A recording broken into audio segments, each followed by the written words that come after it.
mag-unboxing tayo ng product and ito ay si Droplets 5-in-1 Rejuvenating Plus Skincare Regimen. Mga mima, kita niyo naman ang laki ng box niya. Yung last na paggamit ko kay South Girl Rejuvenating Skin Expert, ito yung last na naiwan niya sa akin. And as you can see, pimples yan mga mima. Ayan. So, ngayon, ipapakita ko naman to sa inyo. Let's do unboxing today's video. Alam niyo ba yung mga mima, ito ay first time na paggamit ko sa kanya.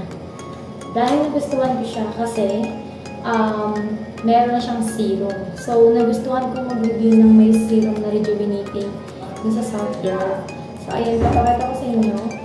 Ayan yung kanyang serum. Ayan mga mima. So, kasi sobrang laki ng kanyang serum. And then, ipapakita ko naman sa inyo ngayon yung kanyang toner. So, this is the toner of Droplets Lift and Correct. Next naman, yung kanyang sabon. So, ito yung sabon niya mga mima. Yung sabon na to, wala siyang name sa mismong loob ng sabon kasi nakita ko na. And, ano lang siya, amoy Kojic, same. So, ginagamit kong sabon kay South Girl. Amoy na ganun. Ganun na ganun siya mga mima. But they are not the same product. Okay? So, nagustuhan ko rin dito dahil nude yung kulay nila. Both. Ayan. Pati yung toner, cream, tsaka yung box. Same. Nude na nude yung kulay. So, this is the Rejuvenating Plus Facial Cream. And this is the Sunblock Plus Gel Tint. So, lahat na hindi ko pa siya nagagamit. Itatry ko siya by tomorrow. And titingnan natin lahat yung product niya. Amoy natin kung mabango ba ito or hindi. And isi-share ko sa inyo naman yung pag-review ko sa kanya. Well, mga mima disclaimer, kung kayo po ay sensitive skin, dapat mag-try po muna kayo sa magpa-patch muna kayo para malaman nyo kung ito ba ay pwede sa skin nila. And, ayan, so hindi ko naman lahat nire-recommend lahat ng rejuvenating sa inyo kasi iba-iba naman tayo ng skin care. I mean, iba-iba tayo ng skin, mga mima, kung kayo ba ay hiyang or hindi. So, hindi ko siya nire-recommend sa inyo. Basta ako, I'm doing my vlog. I'm doing this for a review only. Kasi, bubuksan natin yung kanyang sunblock. But ngayon, rejuvenating cream mo na yung gagamitin ko dahil gabi. So, ipapakita ko lang sa inyo ngayon yung kanyang rejuvenating cream. So, ito yung sabon niya mga mima. Ayan. So, sabi ko naman sa inyo, wala siyang naka-indicate na name. So, sobrang napaka-plain lang niya at naka-plastic siyang ganyan. And, as you can see, ito yung skin ko. And, galing lang naman ako sa rejuvenating. So, I will not expect na magbabalat siya. So, ayan mga mima. Yung sabon na to, para siyang katulad nung sabon na nireview ko before. Hindi ko lang maalala kung anong pangalan nun. Pero, mabibili siya doon sa Robinson. So, ganun na ganun yung amoy niya. And titignan natin kung mabula siya mga mima. Sobrang bango ng sabon. As in, super duper bango. Hindi lang pala siya basta-basta Kojic. Kasi yung kay South Girl, di ba sabi ko Kojic yung amoy niya. Ayan si South Girl. Compare mo sila, di ba? Ito sobrang orange. Ito, tingnan niyo yung kulay niya. And then mga mima, ang bango-bango na ito. Ang bango ng sabon niya mga mima. Nagkamali ako sa sinabi kong may Kojic. Kasi pagka hindi ko agad binuksan. Ngayon ko lang siya kasi nabuksan. So, ayan, grabe kabula yung sabon niya mga mima, which is nice. Para ka na lang nagfo-foam. Gumagamit ng foam. Ang bango ng sabon niya. Sobrang bula niya mga mima. Para siyang candy na masarap kainin. Ganun. And ang lambot-lambot niya sa face after kong matanggal yung sabon mga mima. Yung sabon dumidikit sa kamay ko. Ang bango. Grabe ang bango niya. Try na natin yung kanyang toner. Ito ay si Rejuvenating Toner. Rejuvenating Plus Facial Toner. And 60 ml siya mga mima. Gold Elite Formula. So, ang sabi dito, exfoliate, hydrate, smoothen, and boosted with skin conditioning ingredients. Ayan mga mima.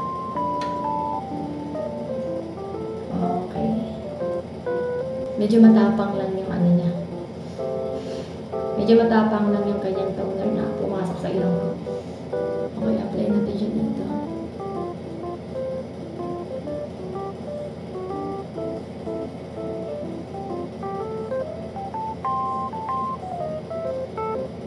Matapang yung toner niya.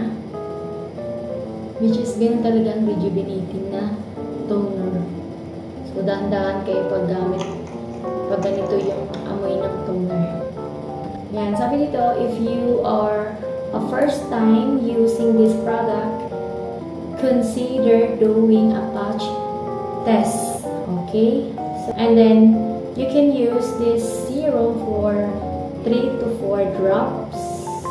This one, mga mima, ay walang nakasabi na pwede siyang gamitin sa gabi. Ang nakalagay lang dito is you can use this every morning before applying the sunblock cream gel. So, we're not going to use this one. Ang rejuvenating cream yung ating gagamitin for today's gabi. Okay? Ito si rejuvenating, mga mima. So, pag nakabili kayo niya, nakasil po yung ganyan, ha. Yung toner niya, wala. Pero yung cream at saka sunblock, both po na nakasil. Ito po yung kulay ng kanyang night cream. Ito, try na natin siya sa face. Ganon din yung kanyang cream, mga mima. Konti lang apply natin. Yung cream niya, may konting, bango. Pero hindi super duper katulad ng sabon. Tapos may konting parang siyang garlic din. Ganun na ganun yung amoy niya. So, tatry lang natin to for tonight. And mukhang nadamihan ko ata yung paglagay ng toner. So, kaya medyo napansin ko yung face ko parang nagre-red. Kasi nagaling ako sa kaka-rejuve. So, ayan mga mima, tapos na yung night cream ko. And tomorrow, update ko kayo sa serum at saka yung sunblock niya. Yun lang for today's video.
6 days na paggamit nitong Droplets Rejuvenating Salve. And tapos na akong magsabon. Alam niyo, sa 6 days na paggamit ko sa kanya, sobrang nagustuhan ko yung sabon niya. Kasi mabango siya. Para siya yung nireview kong sabon before na nabili ko lang din sa Robinson. Whitening soap. Ganun na ganun yung amoy niya. And ayun. So ngayon, dahil tapos naman na akong magsabon, hindi ko na pinakita sa inyo kasi alam niyo naman, yun naman talaga ang first na gagawin kapag magre-rejuve ka. So ngayon, gamitin natin itong kanyang Droplets Rejuve Toner. Ito pala yung skin ko ngayon. Sa 6 days, as you can see, medyo may pamumula dito. Pero hindi ko, minsan ko lang siya dinadaanan. And sa 6 days ko, parang bumibinat yung face ko. Parang akong dati, yung katulad ng nireview kong rejuvenating na Prestige at saka si Vault, Beauty Vault. Ganun na ganun may yung effect niya. Parang bumibinat. Ibig sabihin tapos na siyang nagbalat. So ganun yung nafe-feel ko mga dito. Ayan. Sa aking face. Dito naman, wala. Pero dito nararamdaman ko siya. And avoid lang talaga na yung toner na sagi sa mga lips niyo kasi na-try ko na nalalagyan siya minsan. So ang may nangyari is namamalat siya. Tapos ma-half-day siya. Okay. Sa 6 days, ma-half-day mga mima. Tapos pag nadaanan mo yung kumbaga, yung namumula dito, mamumula siya ulit. Tapos yung kanyang rejuvenating sa gabi, medyo ma-half-day din siya mga mima. So, expect nyo na kapag gumamit kayo nito. And itong toner na to, pwede din pala siya sa gabi.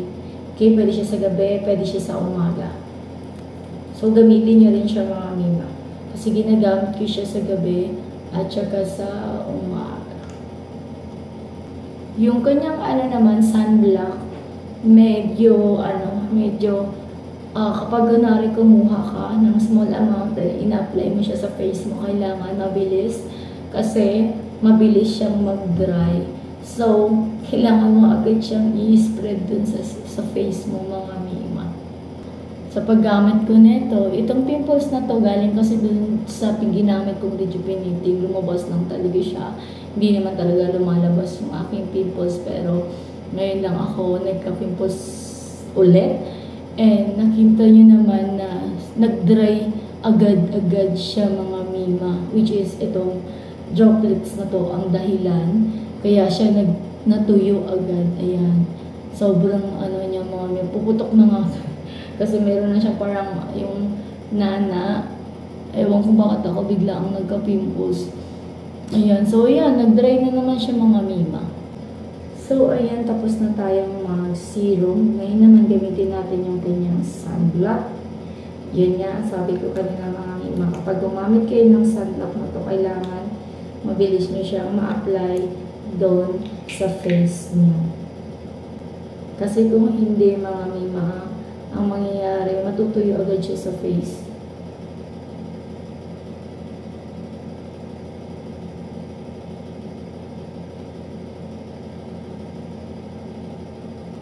Tapos ang hirap na niyang patuyo. Ang hirap na niyang i-spread. So, yan yung skin natin today mga mima sa 6 days. Look at that. So, sobrang napaka-smooth. And, ayan. So, update ko kayo sa akin 7 days. Laying low, no place to go. Sunlight dances through the window. Lazy haze fills up the room. Got no plans, just me and you. Time slows down when you're around. Feel the rhythm of our hearts pound. In the quiet we find a groove. Lost in love, no need to move. It's a love, no need to move.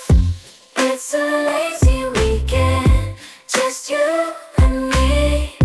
Wrapped up in pink blankets, under the sheets. Lost in the moment, in our own dream. In this lazy weekend, we're wild and free.